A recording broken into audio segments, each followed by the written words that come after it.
नमस्ते बच्चों। नियुक्तिकरण में हमारा आज का टॉपिक प्रशिक्षण तथा विकास है। ये इस चैप्टर का आखिरी टॉपिक है। इसमें हम प्रशिक्षण का क्या मतलब है, विकास का क्या मतलब है, प्रशिक्षण और विकास में क्या अंतर है और क्या प्रशिक्षण की विधियां हैं कौन कौन सी, ये हम डिस्कस करेंगे यहाँ पर। प्रशिक्षण मतलब ट्रेनिंग। क्यों दी जाती है हमें ट्रेनिंग? किसी काम की ट्रेनिंग दी जाती है ताकि हम उस काम को और अच्छे से करना सीख सकें। ओके तो प्रशिक्षण का मतलब, प्रशिक्षण को इंग्लिश में ट्रेनिंग बोलते हैं। तो प्रशिक्षण का मतलब किसी विशिष्ट कार्य को करने के लिए, विशिष्ट कार्य को अंडरलाइन कर लीजिए, विशिष्ट कार्य को, किसी विशिष्ट कार्य को करने के लिए व्यक्ति के वर्तमान ज्ञान और कौशल में वृद्धि प्रशिक्षण कहलाता है।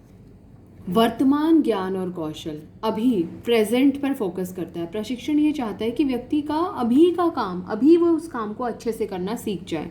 तो किसी विशेष कार्य को करने के लिए जब हम कार्य केंद्रित होते हैं कि इस आदमी को ये काम करना आ जाए और अभी के लिए आ जाए, तो किसी विशिष्ट कार्य को करने के लिए व्यक्ति के वर्तमान ज्ञान और कौशल में वृद्धि प्रशिक्षण कहलाता है। अंडरलाइन दी वर्ड वर्तमान ज्ञान और कौशल।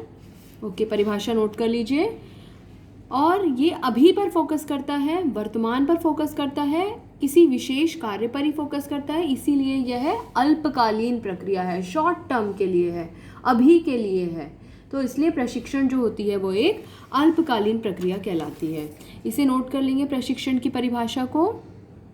इसके बाद में हम प्रशिक्षण का महत्व डिस्कस करेंगे। तो उसके नीचे जहाँ पर आपने प्रशिक्षण तथा विकास की परिभाषा, प्रशिक्षण की परिभाषा लिखी हो, उसके नीचे हेडिंग डालिएगा प्रशिक्षण का महत्व।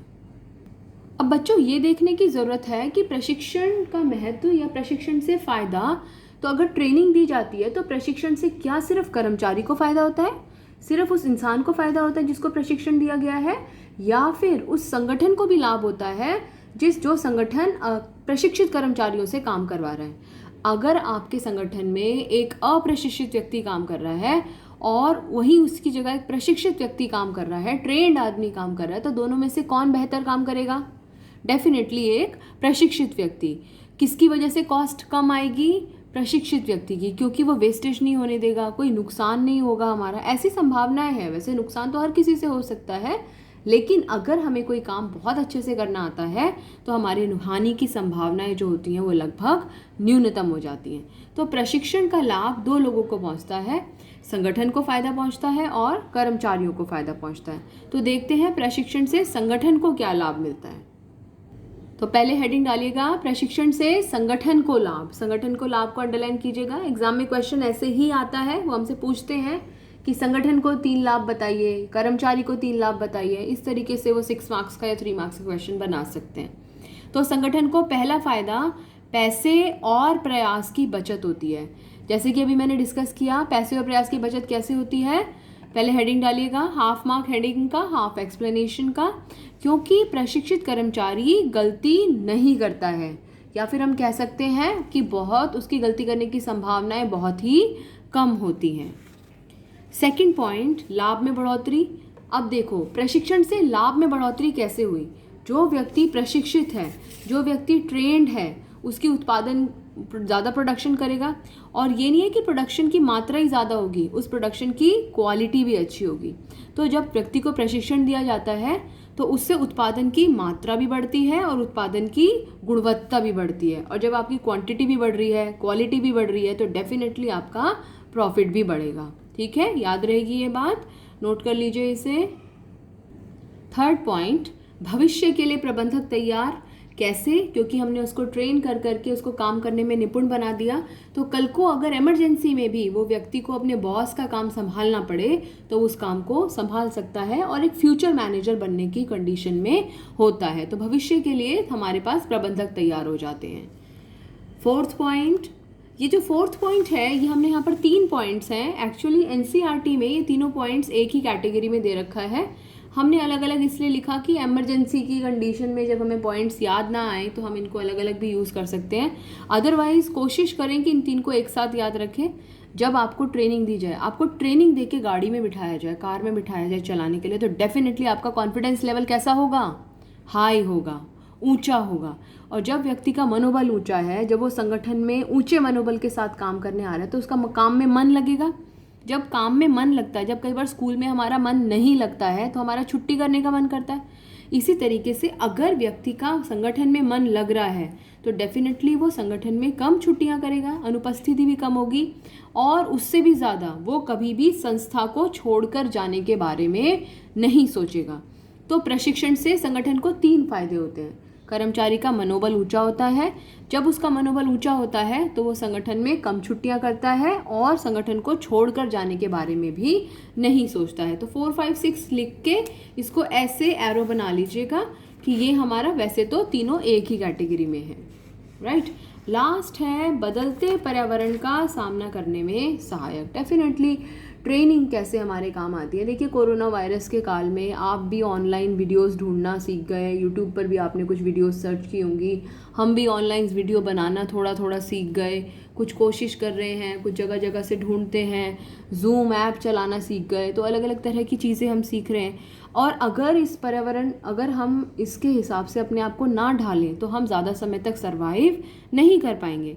इसलिए जो तकनीकी या जो आर्थिक चेंजेस आते हैं, आर्थिक बदलाव आते हैं, उनका सामना करने के लिए प्रशिक्षण की आवश्यकता चलती है। दिल्ली सरकार भी, गवर्नमेंट भी बहुत सारे ट्रेनिंग प्रोग्राम्स चला रही है जिससे कि जो टीचर्स हैं वो ऑनलाइन क्लासेस आसानी से ले सके। तो बदलते पर्यावरण का सामना करने में भी प्रशिक्षण जो है वो बहुत ही मददगार साबित होता है। तो संगठन को क्या क्या लाभ होते हैं, दोबारा से रिवाइज करेंगे एक बार।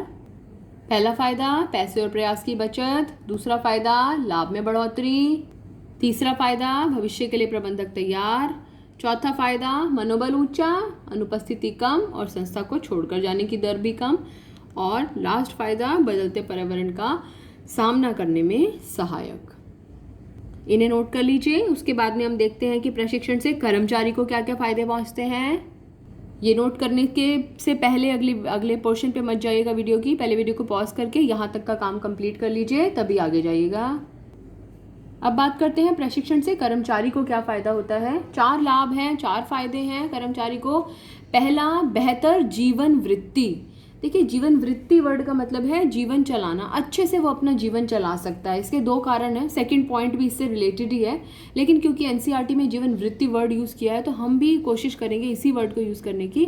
तो बेहतर वो व्यक्ति अपना अच्छे से जीवन चला सकता है क्योंकि उसके ज्ञान और कौशल में वृद्धि हो चुकी है। हमने पढ़ा कि प्रशिक्षण के कारण व्यक्ति के ज्ञान और कौशल में वृद्धि होती है जिससे कि वो अपना जीवन बेहतर चला सकता है। नौकरी मिलेगी उस व्यक्ति को अगर वो प्रशिक्षित होगा तो नौकरी मिलेगी। अब एक अप्रशिक्षित व्यक्ति को भी नौकरी मिलती है, लेकिन दोनों में से वेतन किसका ज़्यादा होगा?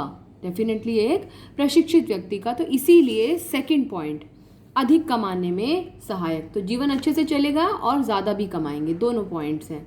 तो अधिक कमाने में सहायक क्यों? क्योंकि जब उसका ज्ञान और कौशल बढ़ गया, ज्ञान और कौशल में वृद्धि के कारण उत्पादन बढ़ेगा। और हमने पढ़ा था उत्पादन केवल क्वांटिटी में नहीं बढ़ता, क्वांटिटी और क्वालिटी दोनों में ही बढ़ता है। तीसरा पॉइंट, डेफिनेटली एक ट्रेंड व्यक्ति, एक ट्रेंड कर्मचारी हमेशा उसके दुर्घटना की संभावनाएं कम होंगी as compared to an untrained worker. और लास्ट में, जैसे हमने ये वाला पॉइंट हमने वहाँ पर भी पढ़ा था, संगठन में भी, यहाँ पर भी। और मैं आपको बताऊँ, ये जो दुर्घटनाओं में कमी वाला पॉइंट है ये हम संगठन में भी यूज़ कर सकते हैं, कोई मना नहीं कर सकता हमें। और लास्ट में, जो प्रशिक्षित व्यक्ति होता है, प्रशिक्षित कर्मचारी होता है, उसके संतोष और मनोबल में हमेशा वृद्धि होती है, वो ज़्यादा कॉन्फिडेंट महसूस करता है। तो प्रशिक्षण से कर्मचारी को कितने लाभ?